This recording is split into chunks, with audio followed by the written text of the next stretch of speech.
Welcome to Design Downtime, the podcast where we celebrate the joys of living a balanced creative life. I'm your host, Guy Siegel, a design director in Toronto, Canada, and I invite you to join me on this journey as we redefine what it means to be a successful design professional. Let's break free from the shackles of hustle culture and embrace the full spectrum of human experience, because life is too precious to be spent only in pursuit of productivity. Today, I'm excited to talk to Vitaly Friedman. Vitaly loves beautiful content and does not give up easily. Born in Minsk, Belarus, he studied computer science and mathematics in Germany. While writing algebra proofs and preparing for software engineering at nights in the kitchen, at the same time he discovered passion for typography, interface design, and writing.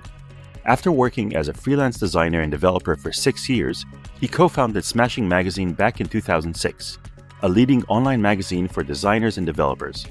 His curiosity drove him from interface design to front-end to performance optimization to accessibility and back to user experience over all the years. Vitaly is the author, co-author, and editor of Smashing Books and a curator of Smashing Conferences. He is the UX lead with the European Parliament and Smashing Magazine and front-end UX consultant in Europe and abroad, working with large and small companies and organizations like Haufe Lexware, Axel Springer, and others. He also runs Measure UX and Smart Interface Design Patterns, friendly video courses on UX and design patterns, along with a live UX training for passionate UX and product designers. Vitaly, welcome to the show. Oh, wow. This has been a pleasure to be here. I mean, it's so incredible to just be a part of this wonderful thing that you have kind of going on here. We need a bit of downtime, I think, at this point. Absolutely. I think every day we feel more and more that we need that.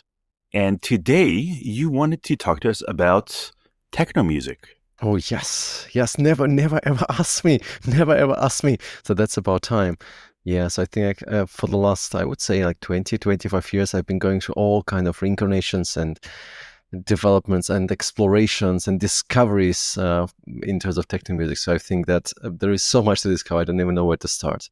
But this has been very defining, I would say, in many ways, the way of how I'm working, because how I'm exploring, and it's all somehow connected. I mean, as I was preparing for this, I was thinking, where did it come from? I mean, I'm sure that guy will eventually just come up with something like that, a question like that. And I just couldn't point to that. And I think I have a little bit of a story that guides me to where I am and where I ended up. And throughout it, I think the techno music in one way or the other, in one incarnation or another, has been a very pivotal, very major part of it. And like for many people, music is something that brings them forward, that fuels them, that brings them energy, that gives them, I don't know, a rhythm in life. I think not just in flow, but really rhythm in life. And this has been my story for sure. As you mentioned, I usually like to start with the origin story, right? Like, where did you get to that? You said that it's been 20, 25 years of you being in techno. That's right. Do you remember how that happened? Yeah, I think for me, the most significant part was the music on its own, I would say. This is like all started when I was listening to tapes. I think my father has always played Queen's, right? The Queen, right? And it's always been a story. I mean, every single weekend or so, I would listen to Queen songs and all of that. And it felt like I liked the music and liked but it's maybe not quite what I was looking for. And I was maybe just tired of it and I started exploring. And eventually, of course, there was all the pop music around. And I think there were two defining moments for me. One of them was, I think, when, I was born in 1985. So I would say maybe around the age of 7 or 8, I somehow got into a tape, like it was literally a tape or kind of really bad quality recording or something of Prodigy. And at the time, Prodigy felt for me like, wow, this is so weird. This is just so, it's almost the opposite of what my father actually told me to like in a way, right? And I just couldn't stop listening to it. It was so weird and so confusing. And I vividly remember that it was, I think, Space Invader at the time when I was listening to it. And that really kept following, year after year after year. I kept coming back. And I think this also was, the big time Scooter and all of that, but I didn't like Scooter. Sorry for everybody who is like a big fan of scooters over here. Scooter, I really didn't like it. It felt like it's a bit fake. It's a little bit, I want the melody and all of that. And I think that this really was sort of the beginning, right? This was the one side. And I also remember, sometimes it's just little moments in your life, in your childhood that you just remember. Somehow, I was looking for a present and I was really annoying to my parents. And I said, I don't want a book. I want a cassette. And they're like, oh my God, this cassette. Okay, so what do you want? And so I, of course, went on to like a market where they had all this kind of cassettes. And I would just listen to all kind of things I hated, things I loved, things I found extremely annoying and very confusing. And it all was in English, in language I didn't understand anyway. So I was like, I don't know how maybe 13, 15 years old or so. I had no idea. I didn't speak proper English at all. And it was all very confusing. It was just basically sound with some text in it, which I couldn't understand. And then I found this really weird thing that I asked my parents for. And I was really looking for it for like, I think 3 hours to understand what was that, because I totally forgot about it. I didn't know who the artist was and anything like that. But that cassette changed everything. And this was Mark O. I don't even know if this is any famous at all. Apparently, it was a German DJ back in the time. And this was, I don't know, it was like Tears Don't Lie and things like that. And this was so weird. And I don't even know if I like it today. But Prodigy first, and then maybe a year later, that really has changed things for me, because it got me into this kind of weird, almost, I think at the time I felt like it's magical. It's not like techno hardcore kind of thing, but it's more like a magical sound that is a little bit different from what I'm used to. And this was, I think, the beginning of my journey, which is something I really had to look up, because I really couldn't point if you asked me, let's say, a week ago. That's interesting. So you discovered this thing that really opened you up to this type of music. Where did you go from there? Was it easy to continue that journey?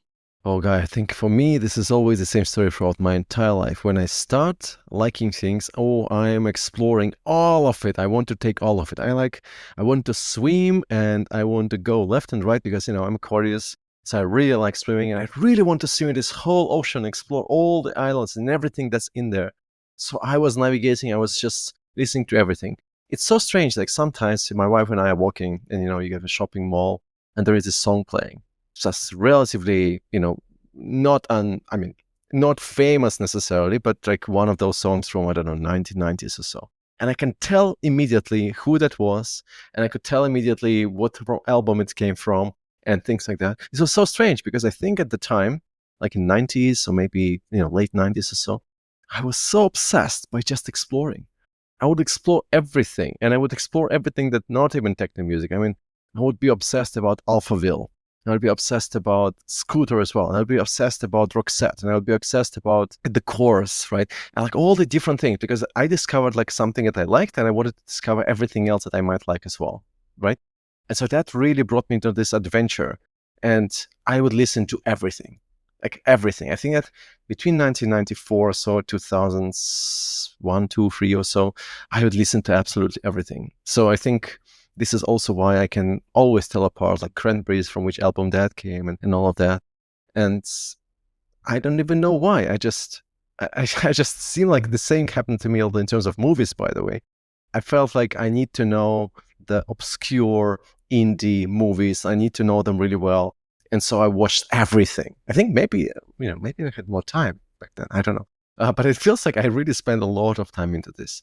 And so eventually, of course, when I started doing some web stuff and all, and I started working, because I was studying computer science and mathematics when I was kind of at the peak of all these explorations, I just needed something that would bring me in flow, I guess. This is just something that I wanted to do. And so in some way, the discovery of music, and I really remember, Guy, it was so weird. I remember sitting in the kitchen and I had to prepare for the exam, for a math exam. And I was very scared of that. And instead of kind of learning and preparing for that, I was, I think, choosing music for like 3 hours before that, just to get in the mode of learning. And so then I would spend the entire, literally night learning something. And this would kind of repeating itself maybe, a couple of days or a couple of weeks even, because music is really, really felt important. And then once I got into that and I learned that music can give me joy, but also I think calmness, I think this is something that is almost shields me away from all the things that are happening in the world. Somehow I feel like maybe even safer when I'm within music in some way. And then, of course, the notion of the flow and the notion of the kind of energy and everything that kind of really pulls you forward somehow. And that always helped. And so from there on, it was just kept exploring, and then concerts, and then festivals, and all of that. So I think overall, when I look back at this, it was just such an important part of my life, which I think a lot of us maybe don't even notice. It just, we're listening to some music on our Spotify playlist, right? But I'm very deliberate. These days, I'm very deliberate in almost forcing myself to discover more. Because sometimes you get to the habit of, well, I have a couple of bands that I like, and so I'm going to listen to those bands and all. I encounter a lot of things that I really don't like. And ironically, I also discover a lot of AI music that I somehow like. And it's a bit weird in a way. And at this point, sometimes I still can tell apart if it's the, AI generated or not music. I'm not sure if I'm wrong or if I'm right. I just keep exploring. It's like become a part of what I have to do to still not be stuck somehow, if it makes sense. I want to go back a bit. You discovered this style of music. You discovered it in the 90s, right? Late 90s. These days, when you discover a new band, it's the easiest thing in the world to go and listen to everything they ever put out. Back then, for those of us who are a bit younger, we couldn't do that. How did you start your discovery journey? Oh, well, there was I was growing up in Belarus, and my parents brought me to Germany when I was 16 in the year 2000. And so I would go to the market, and they would always, allow you to play some things. And I would stay there under rain. I remember it under rain for 6-7 hours, just listening to everything one by one. I had no idea about any of the artists there. I had no idea about what style they have. There was, of course, somebody who would recommend me to, you should listen to this, listen to that. And I would. And there would be one of those annoying kids who would just stick around for a long time, coming back the next day to do the same thing and never buying anything. That was pretty much me, because we didn't have really much money back then.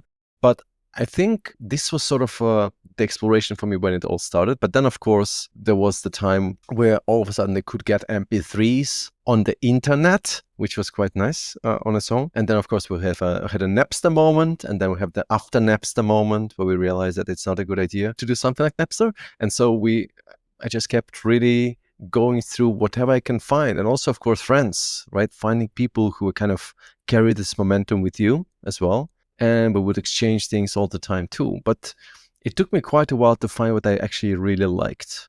Where I would say this, because I think that one thing that we often underestimate is that, to me, music is not just something that you have in the background, which kind of makes you feel better or anything like that. I would say that there are maybe just a few artists who also went through a lot of transformations, where I would say when I'm listening to the music, I'm not just listening to the music. I can almost sense just how much craft and passion, and I would say not perfectionism, but just true, genuine ambition and also passion, I would say, went into putting this together and making it just the way it is, right? And so it's not just about songs, it's also the live mixes, the DJs and so on. And when I discovered that, this is a very strong moment for me, because sometimes I would actually cry, because I feel that this moment, this thing that they created, right, which really has not just enormous energy, it might feel like it's the most, some people would even say that techno music is just almost dead music. You just have a beat and that's all you've got, right? But I can almost sense that there is just an enormous level of, all those things that I mentioned before that really comes together in a piece that is almost like a masterpiece to me. And this is why I sometimes would find myself listening to some live sets or tracks from an artist that were recorded just in one specific festival in 2021. Everything else I don't really listen to somehow. And if something new comes up, then I'm very critical because I have my favorite now. And then I still need to explore and find new artists, of course, as well. But just to give you kind of an idea about that, I remember back in maybe 2019 or 18, maybe even earlier than that, I found Amelie Lance. Amelie Lance is a Belgian techno artist. She's a DJ in Belgium. And I went into the concert that she was running, and it was like an all night long Amelie Lance. So she would be playing 8 hours or 9 hours non-stop. I just couldn't believe that level of commitment to do good work. And I don't mean it on a level, oh, well, this sounds very ambitious and this sounds very fancy. No. It was just an enormous level of just desire and commitment to do really good work, to create something that people will remember and create an emotional feeling within people. And this was such a changing moment for me. I mean, I would say that I was there for maybe 4 hours. It was just incredible.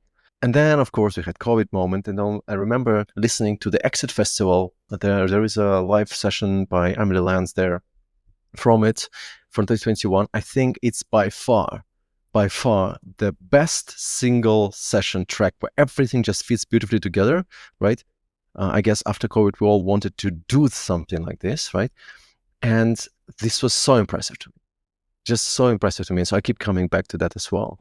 And also, as I'm speaking about this, I think there is also another thing that really brings my memories, always brings memories back. And that's Oracles. Oracles, I mean, maybe Oracles is not that well known compared to maybe some big, DJs like David Guetta and so on. Although I have a lot of respect for David Guetta, just what he does as a DJ is incredible. I might not like the music, but just what he does with the music when he mixes it, it's unbelievable. So I have a lot of appreciation for the craft here as well. But with Oracles, it's different. Oracles has this really melodic techno music, which makes you feel like it's really so beautiful. It's almost like violin in techno, which is beautiful, absolutely beautiful. And then he went even further. And I think in the last couple of years, he started doing this Oracles orchestra, which is basically like mixing literally classical music with orchestra together with the techno music, or electronic music rather, I would say. And this was, again, another moment when I thought, wow, this is just so beautiful. Just so beautiful.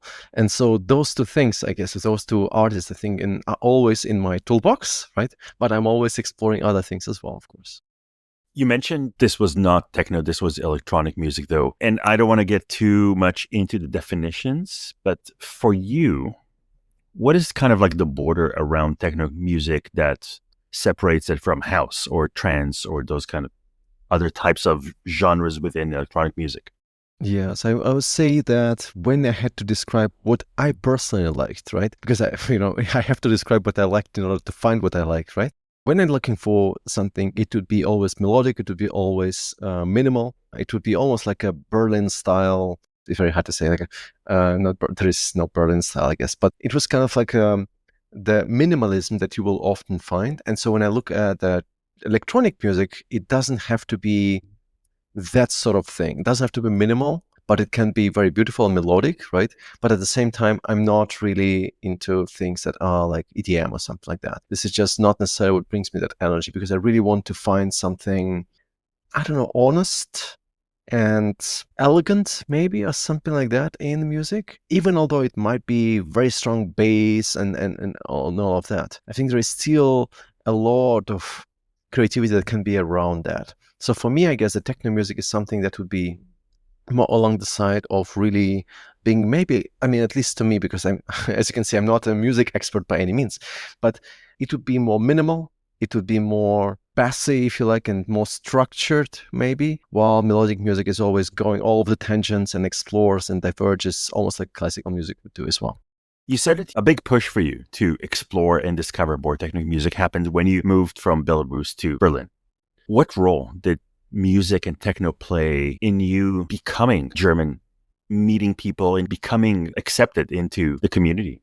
Yeah, I would say that I was always very surprised by some things around German music. Like, for example, I remember at some point also when I moved, the first thing I listened to was Kraftwerk from 1970s. And I was like, really? What? This is a little bit different from what I was expecting, right? And I kind of found a lot of cultural references to Kraftwerk. I found a lot of cultural references to techno music in general. I was not living in Berlin back then, but I was, I would travel to Berlin many times, and every now and again, I would of course go to, explore what is happening in the nightlife and all of that. And I would find remarkably unique people, unique artists, unique DJs, unique music also in some way. This felt really so weird to me, because I thought that you can just find music everywhere. But I think that if you actually are in this world, in this universe of techno music, then it feels much, much different. This probably explains why I'm, of course, now in Berlin, although I have to admit that I don't go to nightclubs anymore, right? But I would say that just the notion of looking at, sometimes it's just little things. It's just you see a poster next to one of the techno clubs here, and you say, oh, okay, I'm going to take a note and maybe listen to it and check up. Maybe there is like a stream, or there is a set on YouTube or anywhere else. This is kind of how I discover it. This would be also the way of how I discover websites, by the way. I just go to random places, and then whenever I see, like, let's say, a new poster, a new website, new event, or whatever happening, I'm just take a picture or just go to the website to see what the website is like. I'm always just curious. And so for music, I think it's the same story. And this has become almost like a key for me to discover new music. And frankly, I don't admire or don't value that much all these top 100 DJs lists or something like that. Because most of them, when I was saying, I'm I'm doing it seriously. So if I take a list, then I go through each of those DJs and I'm going to check if I like the music or not, but just by seeing what they're playing. Top 100 is not making me particularly happy, right? I just want to explore something that is really in my world in some way, and that also is surprising. Like, for example, there is this band that I will never be able to remember, of course. But there is this band that is also touring, I think, across Germany, because I think they're German, and they play techno music without electronic devices. So they take whatever they have. They take, I don't know, a chair, they take a stair, they take a book, they take, whatever they have in front of them, the cardboard, or anything like that, a table and things like that, and they find and kind of play a techno music, which sounds very much like techno music, just without any electronic devices at all. So it's all live and it's every time unique. When you look at it, it feels so weird. They just basically sit in the kitchen and they see what they have around them. They have knives and they have forks and have a tablecloth and whatever and things like that. And they would just play techno music, right? And so I rather find remarkable things like that, which are, again, this incredible commitment. I can just imagine how much effort it goes into preparing or putting together some soundtrack using no music devices at all, like nothing. I mean, except from maybe, I don't know, fork or knife, if they classify as music devices, right? So that's just impressive to me. And so this is why I'm more obsessed by looking into those things rather than, let's say, top hundreds or so as I'm exploring. But I would say, like, coming back to your question, I would say that what was really surprising to me is that there has always been this connection, a quite obvious connection to me, to techno music in one way or the other, because of a lot of artists coming from, of course, Germany and Berlin as well, right, especially. And I would just listen to a lot of them, and I discovered some which were really surprising and really moved me in another direction. As an example of that, one of the very few kind of concerts, I would say, that changed my life. Like, the one was in Luxembourg and by Prodigy. I will never forget that. This was my first experience of Prodigy live in 2004, maybe, or 3. By the way, it's a funny story because we went with friends to Luxembourg, because I was living next to France at the time with my parents. And we went to Luxembourg and we didn't book any hotel because we didn't have any money. And so we were expecting that the concert would be lasting not too long, right? So I know 2.5 hours, maybe max. So we'd be able to pick up the last bus and then come back, right? Well, that didn't happen because they actually went way longer, and then we had to wait for the bus until, like, that would, I think, arrive around 6:30 a.m. in the morning. It was very cold in Luxembourg, and we were basically just trying to keep ourselves somehow reasonably warm by playing cards or so whole night. But this enormous energy that I experienced then in Luxembourg was absolutely unbelievable. And so I went to another concert, which was then very different, but it was maybe years later, which was a band that's called Extra Welt or Extra World. And I think I accidentally stumbled upon them at some point in the internet somewhere. And this is, again, more the minimal, but also beautiful and kind of melodical techno music as well. And when I was there, it feels like I'm really, really in a magical place. It doesn't give you necessarily energy, right? But it just makes you fly. And so that's sort of a different experience. And I would listen to also one single recording from them as they were playing in Berlin, by the way, in 2006. I mean, they've been around now for 20, 25 years, tons of new albums, I think, and so on and so forth. If I listen to them, I always listen to that live set from 2006, which I can also link to in the references here, which is still, for me at least, the best. It doesn't mean I have to stay and listen to it all the time, but if I want to listen to Extrovert, I will listen to that specific thing. Although I probably have listened to everything else as well to just experiment and figure it out. But there are always those moments. They're like anchors in my life. I never remember when I discovered them, but they keep following my life in some way or the other. And I think that I have an enormous appreciation for those artists. And so sometimes I would actually buy tickets, although I know I will never be able to go there because they're in a different country or the timing doesn't work. But I would buy tickets because I think like they have no idea how much they've given to me in terms of support, in terms of energy, in terms of motivation, in terms of just appreciation, I guess, as well, of the work that they're doing. And so I have a couple of tickets that I just keep almost like the record, I guess, right? That I was kind of almost there, but I wasn't. That's beautiful. I came to electronic music and specifically techno, I would say probably at an older age. I was very much into rock music and indie rock, and I always looked down on electronic music because no, this is not real music, right? This is just someone pressing a button. Obviously, I've learned since. I'd love to hear your thoughts or maybe even recommendations. Not necessarily of your favorites, but artists or specific albums even that you would recommend someone who is thinking, you know what, I'd like to give this techno thing a try. What would be some of those things that you think would draw them in? Yeah, so I would love to link to them directly in the notes here. I would say that those things that I mentioned, depending on what you like, right, you can probably move in very different directions.